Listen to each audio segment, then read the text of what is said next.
और United nation human right chief यह भारत के कश्मीर और मणिपुर के बारे में कुछ आपत्तिजनक टिप्पणियां कर देता है। मणिपुर के बारे में बोलता है कि यहां पे सिचुएशन ठीक नहीं है, भारत को फटाफट इसे ठीक करना चाहिए। अच्छा भाई, नई बात बताई। दूसरी चीज कहता है कि कश्मीर में सिविक स्पेस मतलब दोस्तों एनजीओ प्रेस ये आराम से काम नहीं कर पा रहे, गैग लग रखा है, कहीं ना कहीं बोला जा रहा है ह्यूमन राइट खतरे में है। जब ये ऐसे लोग यूनाइटेड नेशन जैसी इंपॉर्टेंट संस्था में बैठ जाएं तो ये और ज्यादा दुर्भाग्य की बात हो जाती है। इसलिए भारत ने इस बार United nation human Rights Council के जो चीफ हैं उनको एक्सपोज करने का काम किया है कि कैसे उन्होंने बेसलेस एलिगेशन, जानबूझकर टुकड़ों टुकड़ों में कुछ फेक इंफॉर्मेशन को कलेक्ट करके भारत के ऊपर जम्मू एंड कश्मीर और मणिपुर को लेके एक तरीके से दबाव बनाने का प्रयास किया। इंडिया ने स्ट्रांगली रिजेक्ट किया है united nation human rights commissioner for human rights Volker Turk. Bharat का कहना था कि ये अनफाउंडेड है, बेसलेस है, ये जितने भी बात इन्होंने कहा है कश्मीर और मणिपुर के ऊपर इसमें कोई भी तथ्य नहीं है। रिप्लाई आना था, भारत से बहुत कड़क रिप्लाई आया। बोला लुक इनटू द मिरर, है ना, अपनी चीजें देख लीजिए जरा, पूरे वेस्टर्न हेमिस्फीयर में क्या हो रखा है। और उसके बाद अरिंदम बागची साहब, परमानेंट रिप्रेजेंटेटिव जिनीवा में यूनाइटेड नेशन, तो यहां पे ये बहुत दो टूक रिप्लाई देते हैं। बट मेरे क्वेश्चंस कुछ और हैं भाई। वॉल्कर टर्क, क्या नाम है आपका? वॉल्कर टर्क, हाँ। Mister Walker Turk, do you understand plain and simple English? What did you do about Gaza? Did you condemn Israel? Can you condemn Joe Biden? Can you condemn American support of Israeli weapons going into Gaza? क्या आप कुछ कर पाए Syria में जहां पे Israel अभी आगे बढ़ रहा है? क्या आप कुछ कर पाए? ये तुर्किश फोर्सेस कर्ड्स को मार रहे हैं दिन रात। क्या आप कुछ कर पाए बंगाल में, मतलब बांग्लादेश में हिंदुओं के ऊपर प्रताड़ना की जा रही है? पूरे बे ऑफ बंगाल से एक ही न्यूज आ रही है कि क्रिश्चियंस हों, हिंदूज हों, चकमाज हों, ट्राइब्स हों, सबको मारा जा रहा है। क्या आपने कोई एक्शन लिया विंस्टन चर्चिल के ऊपर जिसने बंगाल फैमिन किया? क्या आपने कोई एक्शन लिया यूनाइटेड नेशन ने यूके पे कि भाई किस तरीके से कॉलोनियल एक तरीके से बैगेज बना दिया भारत को, 200 साल तक रूल करते हैं भारत को, ट्रिलियंस ऑफ डॉलर से बिल्कुल लूटते हैं और अपने घर अपने कॉफर्स भर लेते हैं। Are you by any chance imposing sanctions on United Kingdom और by any chance imposing reparations, war reparations चाहिए हमें? अब कहां थे जब इन तमिल्स को, मतलब इंडियन तमिल्स को, इनको मारा जा रहा था श्रीलंका में? आप कहां थे जब इंडियंस को मारा जा रहा था जो वर्कर्स की तरह गए थे बर्मा में? वहां पे भी मारा गया। आप कहां थे exactly? Where is United Nation? और ये ह्यूमन राइट की बात सिर्फ पॉलिटिकल ओपिनियंस के हिसाब से क्यों आ जाती है? क्यों उन कंट्रीज को टारगेट किया जाता है जो कहीं ना कहीं आपके कॉलोनियल बैगेज या हैंगओवर के अंडर थी, आपकी कभी कॉलोनी हुआ करती थी? क्यों आप ये समझते हैं कि भारत रिएक्ट नहीं करेगा? क्यों आपको लगता है कि भारत का बच्चा बच्चा इस बात से आपसे ज्यादा नफरत ना करे?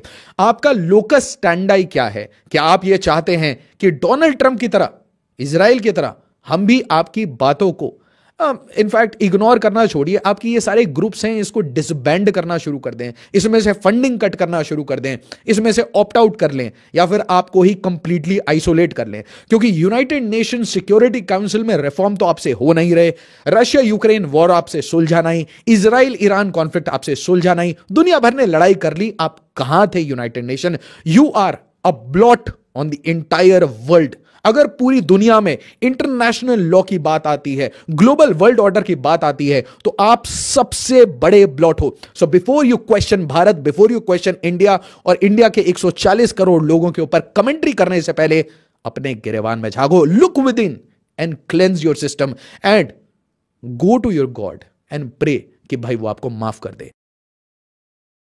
अस्सलाम वालेकुम मुअज़्ज़िज़ नाज़रीन, क़ौम मुत्तहिदा की जानिब से भारत में कश्मीर और मणिपुर में इंसानी हकूक़ की संगीन खिलाफ वर्जियों पर शदीद तशवीश का इजहार किया है, जिस पर भारतीय हुकूमत और मीडिया आग बगोला हो गई हैं।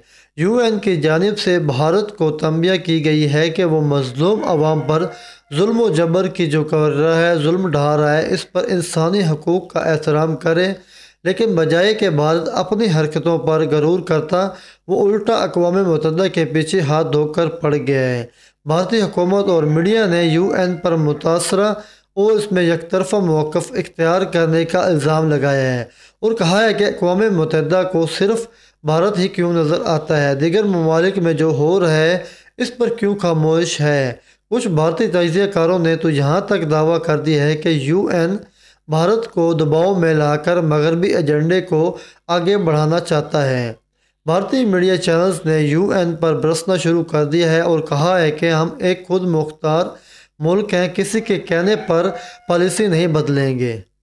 जब UN ने मणिपुर में होने वाले नस्ली फसादात में इंसानी हकूक़ की पामालियों पर तशवीश ज़ाहिर की तो भारतीय हुकूमत ने इसे झूठे करार देते हुए कहा है कि हमारा अंदरूनी मामलात है, रियासत में अमन व अमान की बहाली के लिए सख्त इक़दामात ज़रूरी हैं।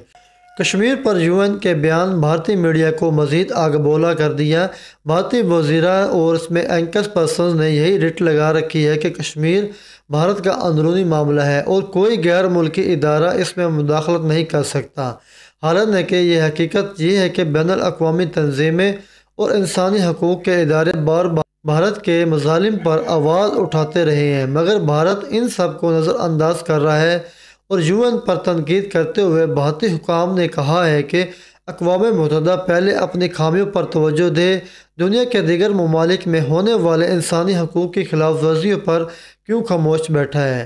भारतीय मीडिया ने दावा किया है कि UN जानबूझकर भारत के खिलाफ प्रोपेगेंडा बना रहा है। नाज़रीन, भारत चाहे जितना भी चीखे चिल्लाए, कौम मुत्तहिदा और दुनिया जानती है कि कश्मीर और मणिपुर में इंसानी हकूक़ की बदतरीन खिलाफ वर्जियाँ हो रही हैं और जुल्म हमेशा के लिए छुपा नहीं रह सकता। भारतीय मीडिया की चीखो पुकार इस बात का सबूत है कि वो बैनुल अक़वामी दबाव में है और वो बैनुल अक़वामी दबाव जो है महसूस कर रहे हैं। अगर भारत को UN की तनकीद से मसला है तो वो इसे अपनी पॉलिसियों पर नज़रसानी करनी चाहिए, ना कि सच बोलने वाले पर गुस्सा निकालना चाहिए। आप इसके बारे में क्या ख्याल रखते हैं? क्या इसमें UN वाकई भारत के ख़िलाफ़ मुनासिब या भारत अपनी हकीकत को छुपाने की कोशिश कर रहा है? वीडियो में आगे बढ़ने से पहले हमारे चैनल को सब्सक्राइब कर लें और बेल आइकन बटन को प्रेस कर दें। United nation human rights chief ने कहा क्या था? उन्होंने कहा था कि भारत सरकार को अपना एफर्ट्स और बढ़ाना चाहिए। किसके लिए? वायलेंस और डिस्प्लेसमेंट जो मणिपुर में चल रहा है उसको रोकने के लिए। इसके अलावा देखिए उन्होंने क्या कहा। उन्होंने कहा कि कश्मीर में किस तरीके से इस तरीके के कानून लाए गए हैं जिससे लोगों का ह्यूमन राइट्स वायलेशन हो रहा है और जितने भी इंडिपेंडेंट जर्नलिस्ट्स हैं उनको अरेस्ट किया जा रहा है। तो आप देखिए United nation human rights chief ने अगर इंडिया के बारे में कुछ कहा तो यही 2 पंक्तियां उन्होंने कहा था, और तो इंडिया में लगता कुछ चल ही नहीं रहा है।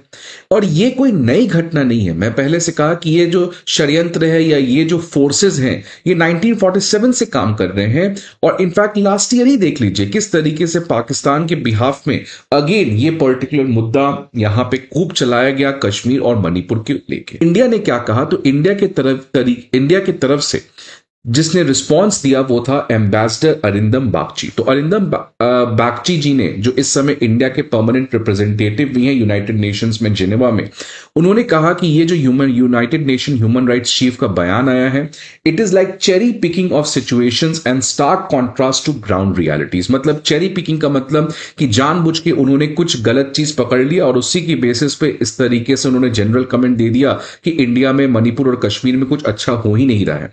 ये ग्राउंड रियलिटीज के बिल्कुल ही विपरीत है। फिर उन्होंने कहा कि इस समय जो वर्ल्ड की लार्जेस्ट डेमोक्रेसी है उसके बारे में आप चिंता जाहिर ना करिए। It is healthy, it is vibrant and it is pluralistic. ये जितने भी कमेंट्स हैं ये अनफाउंडेड हैं, ये बेसलेस हैं और ये ग्राउंड रियलिटी से बिल्कुल ही विपरीत हैं।